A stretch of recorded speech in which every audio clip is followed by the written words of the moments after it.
অনেক তো হলো অন্যকে দোষারোপ করা, অন্যের ভুল ত্রুটি খামতিগুলোকে ধরিয়ে দেওয়া। অনেক তো হলো অন্যের দোষগুলোকে খুঁজে খুঁজে পয়েন্ট আউট করা, অন্যকে অপমান করা। এবার একটু নিজের দিকে দেখান, এবার একটু নিজের দিকে দেখুন, নিজের ভুল ত্রুটি খামতিগুলোর দিকে একটু নজর দিন। তাহলে নিজের ভুল ত্রুটিগুলোকে সংশোধন করার একটা সুযোগ পাবেন। অন্যের ঘরের ছাদে ফুটো আছে কিনা দেখতে গিয়ে নিজের ঘরের ছাদে রিপেয়ারিং করতে ভুলে যাবেন না। আগে নিজের দিকে তাকান, একটু সংশোধন করার চেষ্টা করুন, তাতে কি হবে, আপনারই উপকার হবে। যাদের ভুল আপনি ধরছেন বা যাদের ভুল আপনি ধরে বেড়াচ্ছেন সারাক্ষণ, তাদের কি হবে সেটার চেয়ে বড় কথা, আপনার কোনো লাভ কিন্তু হবে না। কিন্তু আপনি যদি আপনার ভুলগুলো, আপনার খামতিগুলো, আপনার সমস্যাগুলো যদি আপনি খুঁজে বার করতে পারেন, তাহলে মনে হয় আপনি সেগুলো সংশোধন করার মতো একটা সুযোগ পাবেন।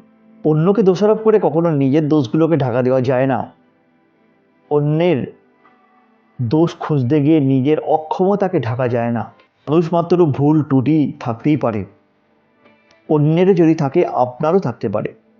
যদি আপনার মধ্যে কোনো ভুল ত্রুটি থেকে থাকে, সমস্যা থেকে থাকে, তাহলে সেগুলোকে অ্যাকসেপ্ট করার চেষ্টা করুন এবং সেগুলোকে সংশোধন করার চেষ্টা করুন। তাতে আপনারই ভালো হবে, আপনার কোনো খারাপ কিছু হবে না। কিন্তু যদি আপনি নিজেকে অ্যাকসেপ্টই না করতে পারেন, নিজের ভুল ত্রুটিগুলোকে মেনে নিতে না পারেন, তাহলে সারা জীবন অন্যের ভুল ত্রুটিগুলোকে নিয়ে আলোচনাই করতে থাকবেন, অন্যের ভুল ত্রুটিগুলোকে পয়েন্ট আউটই করতে থাকবেন।